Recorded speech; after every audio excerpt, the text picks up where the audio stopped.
Hello student, आजपासून आपण यूट्यूबचे video lecture चालू करणार आहोत. 12th केमिस्ट्रीचा क्लास आहे आपला. ओके, 12th केमिस्ट्रीसाठी आत्तापासून आपण 0 to म्हणजे फर्स्ट चॅप्टर टू लास्ट चॅप्टरपर्यंत चाललेलो. पहिला टॉपिक आहे केमिस्ट्रीमधला सॉलिड स्टेट.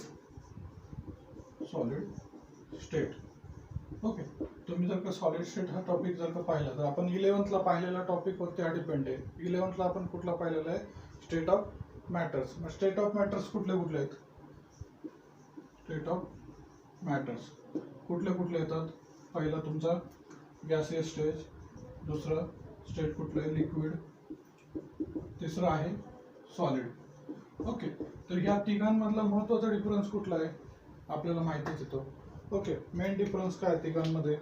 तर तिन्ही याच्यामध्ये तुम्ही जर का पाहिलं तर गॅस जर का पाहिलं, गॅसचा एखादा पार्शल जर का घेतलं तर त्याच्यात जे काही मॉलिक्युल्स असतात ते एकमेकांपासून खूप अंतरावरती असतात. ओके, तसंच आपण लिक्विडमध्ये जर का पाहिलं तर लिक्विडमध्ये तेच पार्टिकल जवळजवळ येतात ते. ओके, ठीक आहे. बट जर का तुम्ही सॉलिडमध्ये जर का पाहिलं तर ते एकदमच जवळ असतात एकमेकांच्या. सगळे पार्टिकल्स एकमेकांचे एकदम क्लोज असतात. ओके, ते एवढा एकदम किती की त्याच्यामध्ये बिलकुलच कुठलंही अंतर नसणार आहे दोन पार्टिकल्समध्ये. ओके, तर सॉलिड स्टेटला आपल्याला डिफाईन करायचं जर का म्हटलं तर आपण कुठले कुठले हे पाहतो तर इंटरमॉलिक्युलर म्हणजे या मॉलिक्युलचा आणि या मॉलिक्युलचा दोघांचा जो काय फोर्स ऑफ अट्रॅक्शन आहे तो इंटरमॉलिक्युलर फोर्स ऑफ अट्रॅक्शन काय राहील? इंटर मॉलिक्युलर, किंवा याला ऑप्शन काय आहे? Inter particles force of attraction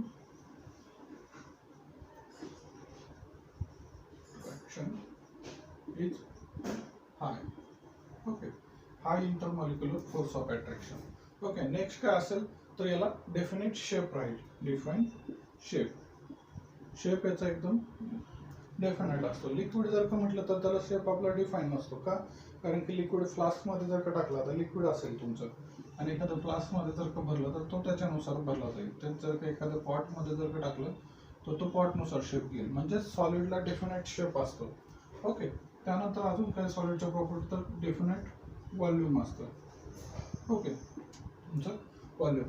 आणि सॉलिड जे काय आहे तो हार्ड मटेरियल असतं. हार्ड म्हणजे कसं? तो कॉम्प्रेसिव्ह नसेल किंवा त्याला चेंज करण्यासाठी त्याचा शेप किंवा त्याची साईज चेंज करण्यासाठी तुम्हाला बाहेरून एखादा फोर्स लावावा लागेल आणि त्या फोर्स वापरूनच तुम्हाला तो चेंज करता येईल. म्हणजे त्याला आपण काय म्हणतो?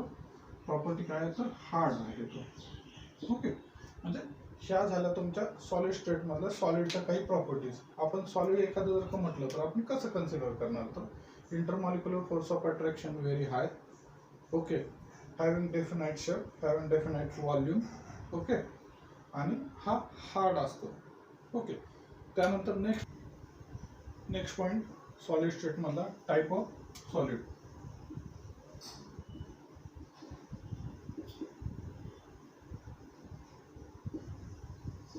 ओके, टाईप ऑफ सॉलिडमध्ये सॉलिडचे मेन 2 टाईप्स आहेत. पहिला टाईप्स आहे ॲमॉर्फस सॉलिड.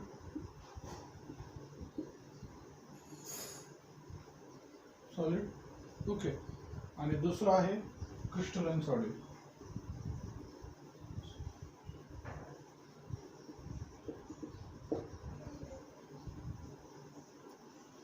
ओके, तर आता ॲमॉर्फस सॉलिड म्हणजे काय आणि क्रिस्टलाइन सॉलिड म्हणजे काय याच्याबद्दल आपण डिटेल्समध्ये पाहूया. ओके, ॲमॉर्फस सॉलिड म्हणजे काय असतो की हा ए म्हणजे नॉट, याचा अर्थ नॉट. आणि मॉर्फस म्हणजे काय? मॉर्फस म्हणजे काय तर क्रिस्टल स्ट्रक्चर, म्हणजे ज्याचं क्रिस्टल स्ट्रक्चर नसतं किंवा सॉलिड स्ट्रक्चर नसतं.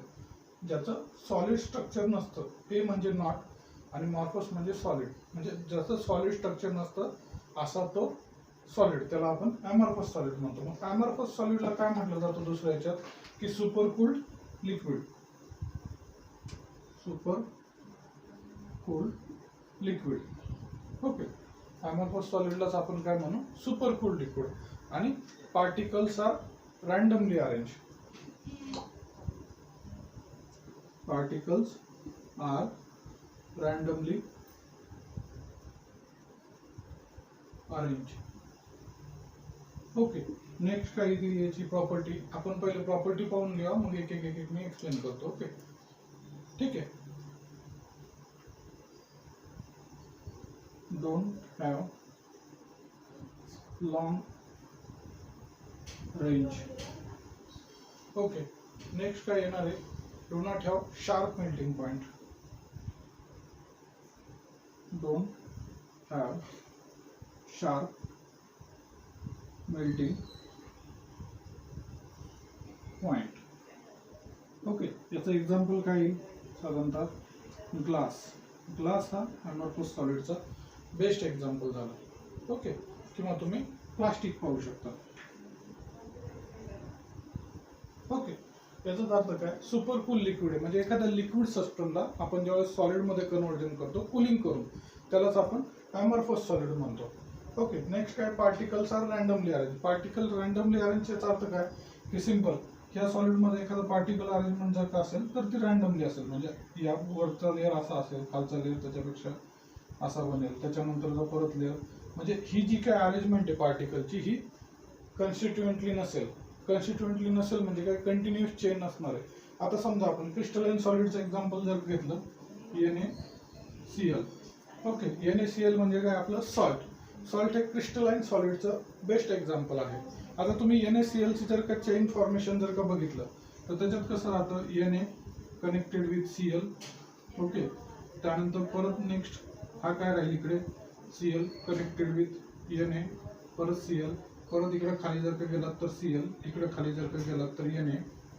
या दोघांचं कनेक्शन इथून Na मध्ये खाली जर का आला तिथे तर Cl हा Na ला कनेक्टेड, हा Cl चा इथं Na याला कनेक्टेड, Na याला कनेक्टेड. म्हणजे हा जर का क्यूबिक स्ट्रक्चर जर का पाहिलं याचं क्यूब शेप मधलं तर Na च्या नंतर Cl येईल, Cl च्या नंतर परत Na येईल.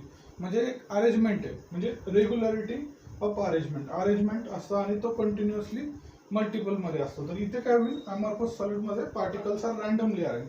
रँडमली म्हणजे काय, त्याचं एक फिक्स हे नसणार आहे की ह्याच पॅटर्न मध्ये तुमचे पार्टिकल्स असतील. पार्टिकलची जी काय अरेंजमेंट आहे ती कदाचित चेंज झालेली राहील. त्याच्यानंतर काय, do not have long range. याचं काय की लॉंग रेंज तयार नाही होत. तुम्ही जर का ग्लास जर का पाहिलं किंवा प्लास्टिक जर का पाहिलं तर त्याची लॉंग म्हणजे एखादी लॉंग लेंथ तयार नाही होणार, त्याची शॉर्ट लेंथ मध्येच ते बनवलं जातं आणि मगच त्याला ते दुसऱ्या लोकेशनला आपण ते शिफ्ट करू शकतो. लॉंग रेंज तयार होत नाही याची. नंतर ना काय, do not have sharp melting point. Sharp melting point म्हणजे काय की या सॉलिडला तुम्हाला सॉलिड टू लिक्विड कन्वर्ट करायचं जर का असेल तर सिंपल एक्झाम्पल जर घेतलं तर एखादा अमॉर्फस सॉलिड आहे, त्या अमॉर्फस सॉलिडला तुम्हाला लिक्विडमध्ये कन्वर्जन करायचं, पण तो स्टार्ट लिक्विड कन्वर्जनला होईल 60 डिग्री सेल्सिअसला आणि एंड होईल 80 डिग्री सेल्सिअसला. म्हणजे 60 to 80 डिग्री सेल्सिअस हे त्याचं मेल्टिंग पॉईंट टेम्परेचर झालं. म्हणजे एक्झॅक्ट कोणीच सांगू शकत नाही की हा बाबा या पॉईंटला तो कन्वर्टेड इंटू लिक्विड किंवा या पॉईंटला कन्वर्टेड इंटू गॅसेस, मेल्टिंग किंवा बॉइलिंग. बॉइलिंग म्हणजे गॅसेसमध्ये कन्वर्जन झालं, मेल्टिंगचा अर्थ लिक्विडमध्ये कन्वर्जन झालं, सॉलिड लिक्विड, लिक्विडच्या नंतर गॅसेस. पण याला शार्प मेल्टिंग पॉईंट पण नसतो, शार्प बॉइलिंग पॉईंट पण नसतो. असा तो असेल, तो झाला अमॉर्फस सॉलिड. याचं काय एक्झाम्पल आपलं ग्लास आणि प्लास्टिक. याच्यात ऑपोजिट मध्ये तुम्ही जर का गेला तर क्रिस्टलाइन सॉलिड. तर क्रिस्टलाइन सॉलिडचं काय राहत आहे, सिंपल एक्झॅक्टली त्याचं आपल्याला ऑपोजिट चालावं लागणार आहे आता. ओके क्रिस्टलाइन सॉलिड मध्ये पहिलाच पॉईंट काय, it have a regularity of arrangement in particles. Okay regularity arrangement of particles आणि हीच रेग्युलर अरेंजमेंट ही पिरियडिकली असेल. Okay regularity of arrangement in particles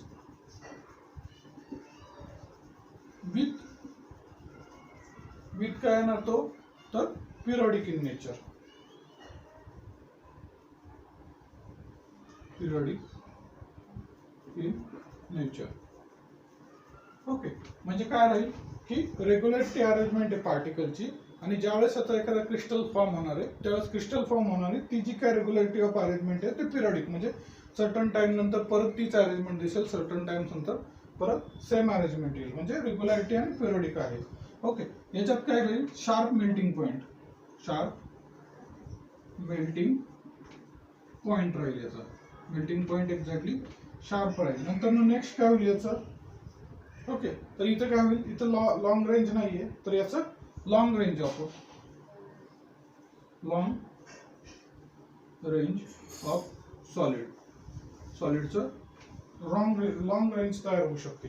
okay, हे झालं म्हणजे शार्प मेल्टिंग पॉईंट राहील, लॉंग रेंज तयार होईल, रेग्युलरिटी ऑफ अरेंजमेंट. ओके, आता याचं बेस्ट एक्झाम्पल मी मगाशीच तुम्हाला सांगितलेलं काय, NaCl म्हणजे सॉल्ट हे याचं बेस्ट एक्झाम्पल झालं. ओके, आता यालाच आणखीन काय म्हणलं जातं तर आयसोट्रॉपिक इन नेचर, आणि हे काय झालं अनआयसोट्रॉपिक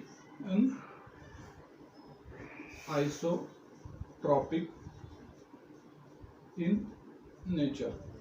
ओके, आता सिंपलच आहे. आयसोट्रॉपी म्हणजे काय की एक प्रॉपर्टी आहे, म्हणजे आयसोट्रॉपिक इन नेचर याला कशाला म्हणलं जातं की त्याच्या ज्या काय प्रॉपर्टीज आहे म्हणजे कंडक्टिव्हिटी झाली, मेल्टिंग पॉईंट झालं, बॉइलिंग पॉईंट झालं, ह्या ज्या काही प्रॉपर्टी आहेत तर या जे काही अमॉर्फस सॉलिड आहे याच्यामध्ये त्या वेगवेगळ्या डायरेक्शनला वेगवेगळ्या असू शकतात.